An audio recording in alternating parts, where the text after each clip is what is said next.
Welcome to The Art of Medicine, the program that explores the arts, business, and clinical aspects of the practice of medicine.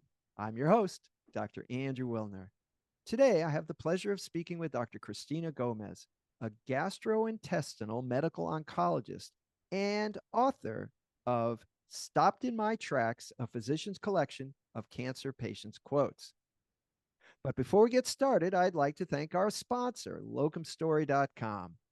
Maybe you're curious about locums and how it might fit into your career story, but you know all the different reasons physicians choose locums and how it works for them? At locumstory.com, you can hear firsthand stories as diverse as physicians themselves. There's not one solution for everyone.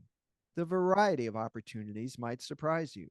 Locum Story is an unbiased educational resource. It has tools that let you explore trends in your specialty and compare different locums agencies. There's even a simple quiz to see if locums is right for you. Do your own research at locumstory.com. It's easy. And now to my special guest. Welcome, Dr. Gomez. Thank you so much. It's an honor to be here. Thanks for having me. Well, one of my favorite things to do on this program is feature physician authors, because I think in the tradition of, William Carlos Williams and Richard Selzer and many, many others, there's an intimacy about writing, and there's an intimacy about the patient physician relationship. And when I saw that you had a book based on 15 years of meticulous note taking about your patients, I thought that was worth the look. So, what's the title of your book? The book is Stopped in My Tracks. Stopped in Um, My Tracks. Okay, so I like that. It's sort of visual and impactful and visceral. I think there are things that certainly when I make rounds at the hospital that do stop you in your tracks. Okay, but before we get to the book, tell me a little bit about yourself and your training and what you're doing. I see there's some Yale in your background, but what are you doing now? Okay. so right now I'm a GI medical oncologist. So my focus is in GI cancers. And I'm here in Phoenix, Arizona. I'm at Banner MD Anderson. Prior to that, I was at Yale, and there was a highlight of my career to be faculty there, also in the GI oncology department. A little bit of academics and teaching, and a little bit of art of medicine when I tapped into healer's art. And we can talk a little more about that because I quote or I mention Dr. Rachel Naomi Remen and how she was a mentor of sorts just by following her career and her writings. But before all of that, born and raised in Miami, and I stayed. I was honored to be at the University of Miami, did my training there, and I'm one of those lifer kids, right? I stayed there for my entire training, med school, internship, residency, and fellowship. It's kind of like I grew roots and it didn't leave until I broke out to Connecticut. So born and raised in Miami, did all my training there. That was masterful because I saw so much. And I actually also tap into that in the book. It's inner city, the access or the bridge to Central America and the Caribbean. We saw patients with very advanced disease or diseases that maybe we didn't see here in the States as often. So I feel very prepared, and I was. They sent me forth, and I chose oncology, or it chose me, as we all say. It was the patients, and then to be able to come full circle and now share with you that I'm writing about these very patients is a dream when you mention physician and author in the same sentence. Great. That's great. Now I relate to your training because I trained at Los Angeles County Hospital for 2 years, which is a bridge to Central America. At least in those days it was. And we did see many, many cases of advanced disease that you would typically not see in a private hospital because the patients had not had access to care.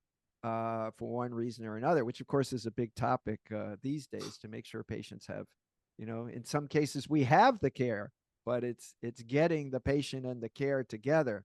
It's kind of it's not really a medical problem. It's more of a societal problem. But taking care of those patients, and in fact, I've gravitated to that population. I've worked locum tenens at Henneman County Hospital in Minnesota, and now I'm a division director of neurology at Regional One Health in Memphis, which is also the county hospital, the catchment hospital, the hospital that people go for trauma, but also when they don't have insurance. And it's a special patient population, but I do find it particularly rewarding and sometimes very challenging as a physician, because they do have advanced disease, and can be a real challenge, number one, to figure it out, and then to institute treatment. Now, before we get into the book, I have a question. I remember as a medical student, oncology just seemed to be like the worst possible specialty that you could pick. All your patients are dropping dead. You can't even build up a practice because you're losing them left and right. And it's always a sad story. And why would anyone choose that? Or you, for example? Yeah. So as I kind of hinted to you earlier, it's a perfect segue. I was called to medicine early on, but growing in medicine, I realized was really science and art, right? And so if I can tap into the art first, at Jackson Memorial Hospital, rotating as an intern, as a medical student, rotating through other specialties, it was the cancer patients that I was drawn to, right? So I was on a cardiology rotation and we needed to see a cancer patient because of toxicity, or we were in psychiatry and it was the cancer patient who presented. So what I found is that cancer patients spoke to me uniquely. I think there was this universal and very unique experience about being in that sacred or intimate space of life and death, of um, being stopped in your own tracks with respect to your health or an uncertain future. So the art of that, patients who wanted to continue therapy despite toxicities that were life-threatening in and of themselves. So the art of that pulled me in. And then I was training in the early 2000s, and it was at the cusp of oncology's breakthrough. Tyrosine kinase inhibitors, monoclonal antibodies were just being introduced. Targeted therapies, true lock and key, right? HER2 receptor and HER2 antibody, or things of the sort, where all the things we were learning with respect to the cell cycle and cell growth, and words like apoptosis and metastases and breaking cell surface membranes, all of that started to be manipulated in a unique way. And I knew that I was at the cusp of something big. I didn't know what we'd be able to see now, 15, 16, 17 years later. But I knew that there was something there. So art and science drew me into oncology. So let me just add that I did an internship in internal medicine because I was going to be an internal medicine doctor. In those days, that seemed to me to be the way to have kind of global acceptance of patients and know everything. And I went through all of the rotations and they were all great, but none of them really spoke to me in any particular way. One wasn't better than the other: cardiology, renal, pulmonary. It's all the same. It was all great, but it was all the same. So I eventually, at the end of the year, I took a hiatus. I stopped my residency and I wrote a book. I said, I need a break. It was also very intense in those days, no time for writing. So I wrote a book and I went back. And during that year, I had to support myself. I was licensed. So I worked in the emergency room as an emergency room physician, which I wasn't particularly well trained for, but that's another story. I managed. And I discovered that the neurology patients, the ones who came in with even dizziness or double vision or numbness, on their cheek, those were fascinating. Trouble walking.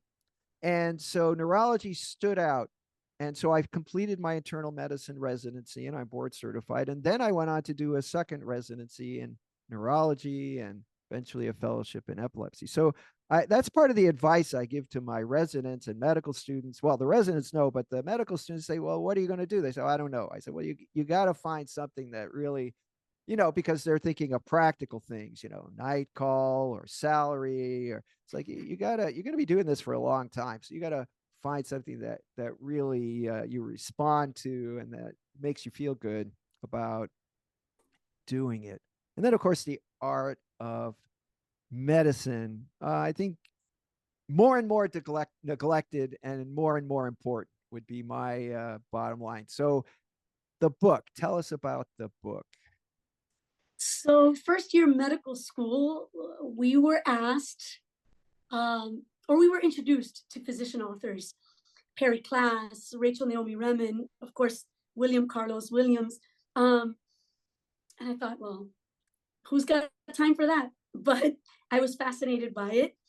In that class, we were introduced to what you introduced, that sacred space, that unique relationship in all our relationships in the world, right? I think the Buddha even talks about mother, father, older sister, younger brother, older friend, younger friend.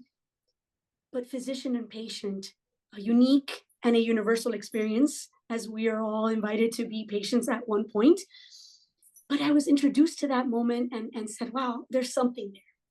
Right after that, we were asked to keep a notebook to write down the pearls of knowledge, the things we'd learned, the things that stood out, the things you were to remember forever, the things you'd learn at the bedside, a physical exam finding, the sound of a murmur, whatever, the presentation, the paraneoplastic syndrome, whatever you saw, write it down. It was before iPhones and all this technology. So I'm aging myself a little bit.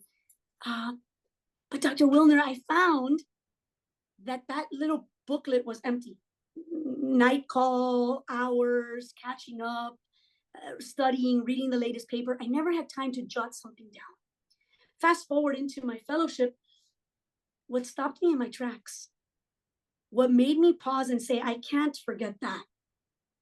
I need to jot that down, quote this patient, were the words that they said in that moment of encounter, either at a moment of diagnosis or end of life, or wit and wisdom, or wisdom wrapped up in wit and humor. The patients stopped me time and again, and I found myself on a paper towel or on the exam room tissue paper, scribbling their exact words. In that moment, I asked them, may I quote you? I hope to write a book one day. I think I meant it jokingly. Like kids say the darndest things, patients say the truest things. And so you mentioned that I was jotting them down diligently. I was diligent in quoting what they said, but it was really on Post-its or on ripped pieces of tissue paper. And I had a little box and I kept them all in there. And Any then, idea why these words were so powerful for you? I look at that often because I read and reread the book and I say, why this quote? Or maybe every physician hears these things. I asked my editor time and again, is there something here really, quote after quote? And so I think that the art was in how they strung words together, one. Two, how they expressed this experience, and they became teachers themselves, either to me on how to explain a toxicity of a chemotherapy, or now I quote and use them. Hey, a patient describes neuropathy as having her feet wrapped in bubble wrap. The unique experience, the poetry in it, if you will, the romantic, right? Or the patient who said, my chemotherapy was like sitting by a Christmas tree and they would just change the light bulbs. Right? Who talks like that? Or the patient who said to me, look, I don't really want this chemo, but she didn't say it like that. She said, when it's my time, just hook me up to an IV of Prosecco. And she told me so much there. She told me, look, I don't want to do this. I don't want to prolong this. Two, she was really admitting how much alcohol she really took in, and that she was at peace with it. And I joke at the end of that page that I saw her at a nearby restaurant enjoying her cocktail one afternoon, and I said, she's the truth in the words, the power in the encounter and in the sharing stopped me in my tracks, and I recorded them. I think your patients are very lucky because your note taking exemplifies the difference between hearing and listening. So I think because, well, I'm sure you listen very carefully to your patients, as every physician should. But I think because you had this extra antenna listening for exactly what they're going to say, I bet you paid even more attention to them. And, when you pay attention to people, you get more back. And, I always try and meet people kind of where they are in our county population. Uh, it's fair to say that a lot of these patients and I would not cross paths were it not for our patient physician relationship. So I have to work hard to try and find some common ground so that I'm not just the doctor in the white coat standing here and they're the patient, lying in the bed. So I have a lot of patients who drink too much alcohol. And so I've started asking them, they'll reluctantly admit it because everyone knows you're not supposed to drink too much alcohol, but a lot of people do. And so I asked them, what do you like to drink? And it's kind of unexpected for them because they're expecting a lecture about, well, 4 martinis a day is too much. And their eyes like open up. Oh, what do I like? Well, I like, this brand or that brand. And, we have a long conversation.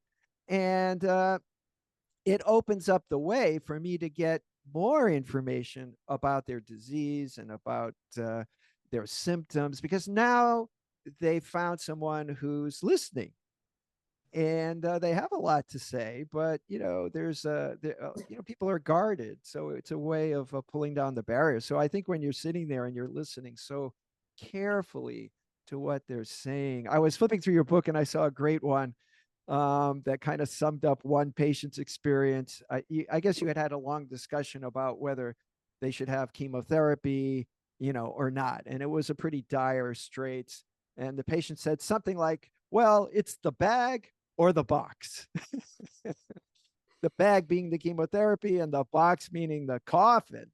And Yeah, that's kind of what it boiled down to for that patient. So I thought that was memorable. and you can see why that stopped me in my tracks. Here I am being ginger or compassionate or even in myself, right? Poetic in how to get to this truth. And she just summed it up for me, stopped me in my tracks. As I left, she was up in Connecticut. When I left there 2 years ago, she was fine and disease free. And so Oh, wow. she made, yes, she made the choice, and she was okay. So I love when we talk about these quotes. I guess this is the gift to the author. These patients come alive for me, and I'm transported back to that moment of encounter, to that patient, to all that we walked. And I pray that that's what happens when when you all read the book, when we read the book, when I gift the book to either someone going through this, or a caregiver, or someone in hospice, or in pastoral care, or ideally to medical students, right? That for a second we're transported to the magic that can happen or does happen every day in an exam room. And you mentioned how we don't talk about this enough, and I think the art is in our relationship that is unique. Patients and physicians, sacred ground. I'm going to go so far as your strategy of listening and getting one sentence, because usually that's all it is, right? In your book, it's just one phrase or two, is maybe an antidote to burnout, because, sometimes it's another patient, it's another problem, the other one's waiting. But if you have that extra antenna up for something special, you can remind yourself that, well, actually, this is a special opportunity to see what I can learn about the art of medicine rather than this is just an other RVU that I have to get done so I can go home. And it doesn't Yeah. take much time, right? I mean, it takes 30 seconds to write it down, but it takes, 20 minutes to listen carefully. I always like with a psychiatrist term. In fact, I've interviewed several psychiatrists for this on this program for one reason or another, of active listening. You're not just listening, you're listening for particular, like you said, that patient Prosecco. Well, right away, that's telling you that alcohol is high on her list of vocabulary words. So it's coming to the front for a reason. And, a lot of people are indirect. I grew up as a pretty indirect, blunt person. Tried to work on that, but most people are not that way. They don't always just tell you what the answer is. It's sort of a roundabout, or they don't tell you at all, and you have to kind of figure it out. And that's part of the challenge, I think, of being a physician. I want to get back. I asked you, how can you be an oncologist when all your patients are disasters? And your answer was that actually that's not true, is that with the advances now that we have, there are patients like your patient in Connecticut who actually get better. So Yeah. I would say cancer, I mean, in the 50s was a death sentence, when I was born. But now in 2020s, there's actually hope for not everybody, but there are clear advances, making it worthwhile to be the one who can say, well, you're too far gone, but you're not, and there's stuff that we can actually do. So I think that's pretty exciting. But I want to It, go to it, the other side. It it, is, right? It it is. really is. It That's why really you is. read the journals and go to meetings, because there's more and more and more, right? It really is. It really is. Just last week, a new drug for colon cancer was approved by the FDA in patients who have received multiple lines of therapy. We didn't have it. We didn't have it before Thanksgiving, and we have it now. So, buying time, resetting the clock, Hmm. getting to this holiday season, getting to the new year. So, birthdays and holidays is my goal, right? Whatever the patient really desires, and we're able to do that even in advanced stages, which unfortunately I thought is where also this conversation was going. We're finding younger and younger people with advanced stages in disease, but at least we've got more and more options uh, to cycle and recycle. So yes. Yeah, I've actually been impressed. I have a close friend who's a couple years older than me. And anyway, he was diagnosed with advanced stage 4 pancreatic cancer. And, I heard all this on the phone, and he had all of the symptoms, and he was, death's door. So they signed him up for some chemotherapy every couple of weeks, and he had, drag himself there. And I thought, well, this is a big waste of time. This was February of last year. Anyway, the guy's still kicking, and I never thought he'd make it to Christmas. And now apparently he's going shopping and he's doing stuff with his wife. He's not cured by any stretch of the imagination, but somehow he's remained functional. And apparently the thing is maybe not stopped in its tracks. I don't know, but it's not growing. And he's thanks to modern medicine. So, and he's not suffering. It's not just a matter of, dragging out his life another 6 months in misery. It's actually prolonged his life. So I think, I'm an epilepsy specialist. And I always tell my patients, well, if you're going to have epilepsy, it's better to have it in 2023 when we've got 20 drugs, than it was in 2013 when we only had 10 drugs. I mean, it matters. And there's art, right? Living with cancer. And how well do we live it? And how do you want to live it? Everyone is, again, unique to each individual, as unique as our treatments, as unique as their belief system, as unique as their habits, like this patient at the restaurant. But living with cancer, and there's the art that we're invited to, or invited to bring the patients with us. All right, so that's perfect, because there's one more topic that I wanted to sort of touch on, and also about being oncologist, because you do have many patients who are not going to do well, and you know that from day one. So, how, what's your strategy to support patients and families at the end of life? What have you found that works? Wow. So it goes back to maybe the same things we're talking about, right? Really listening, radically listening, actively listening to what's important to them, whatever that may be, which is dying well or living longer, um,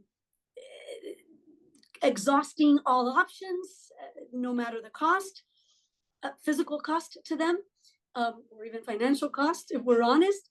Um, so really tapping into what's important to them. And that's been a lesson for me, right? Learning when to say, hey, I support you implicitly, explicitly, because I support you completely, whatever you decide. The patients that want to travel to exhaust options that are not yet approved here, or trials that aren't available here. So that's been a gift to me as a person, to grow as a person and grow as a physician, really meeting them there, tapping into what's important to them spiritually, this sense of purpose or creator, returning to a creator, or what we leave behind. I think I'd like to maybe quote one of my patients who is in the book. She was very young, and I was at her bedside. I had been called in again by the team and saying, hey, we don't think she's getting it. Can you please come and have this conversation again? And the girl was in her 30s, or a young woman in her 30s. Wow. I pulled up a chair, and I'll be honest, I didn't know if she was having a hard time, and we had already had this discussion, and the team is calling me back in, right? The burden that I was carrying when I walked in, and the sun was shining through her window. She was resting comfortably. I pulled up a chair. There was this calming silence. And the patients take care of us in as much as we take care of them. I think she got it. She knew that I was struggling with words. And she said to me, hey, Dr. Gomez, energy can neither be created nor destroyed. I'm not going anywhere. I'm just changing. Right? So here's this patient quoting me science. And all of it was art, right? As a young oncologist trying to do end of life to a young woman younger than me, talking about futile options, talking about embracing the natural transition. And here she was quoting the greatest of philosophies, right? That we change, that we become earth or stardust or whatever. But so I think that's been the gift for me in meeting patients at end of life. That's a great story. Probably the team thought she didn't get it because she was so serene and didn't realize that she's dying. But in fact, she had come to grips with it in her own way. That's a great Yeah, story. yeah. And circling back, you mentioned this as antidote. We're called to have different experiences room to room. One is a success story, and one can be an end of life story. And so how does our heart uh, change the channel, right? And I think you highlighted using patients' words, and that's how this book was born. At the core of pandemic, at Yale, physicians were scared, physicians were anxious, physicians were stressed, and we had a writing hour. And I shared that I had collected these quotes, and the author that was leading the writing hour said, Christy, let's meet. I want to hear more. And so not only the way that I cope, right? Patients' words that heal me. I'm a lover of words and quotes by definition. But literally, the book was born as a burnout antidote in the greatest stressors of our time, the COVID-19 pandemic. So if someone in the audience wants to read the book, where can they get it? So ChristinaGomezMD.com is my website, and it's got a couple of options on purchasing the book through my distributor, through Amazon. Again, Stopped in My Tracks, Christina Gomez MD, a physician's collection of cancer patients' quotes. Wonderful. Now, we're going to wrap up. Is there anything you'd like to add? Oh, that we're truly artists at the core, that if we tap into how much we study the science of medicine, if we continue to bow to the art, then we're in sync. Then we're whole beings. And so, at least that's what I try to do. And it's where I'm trying to grow as a physician and as a person. And so, I'm honored to be invited. I'm honored by your podcast and program, and I'm honored by this title. And to have me on the art of medicine, really, I bow to this. Thank you. Well, that honor definitely goes both ways. So, Dr. Christina Gomez, thank you for being a guest on the Art of Medicine. Thank you. Before we close, I'd like to give another thanks to our sponsor, locumstory.com, a resource where providers can get real, unbiased answers about locum tenens. I'm Dr. Andrew Wilner. See you next time.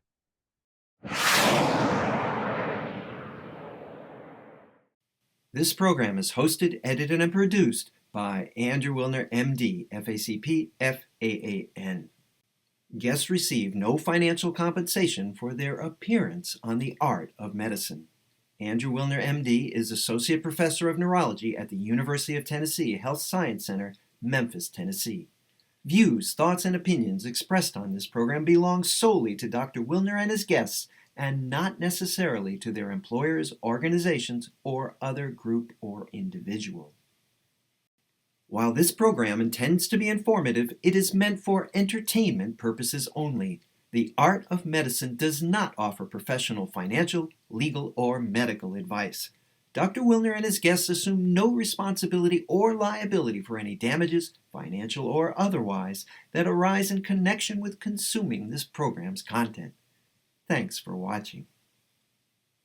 For more episodes of The Art of Medicine, please subscribe. www.andrewwilner.com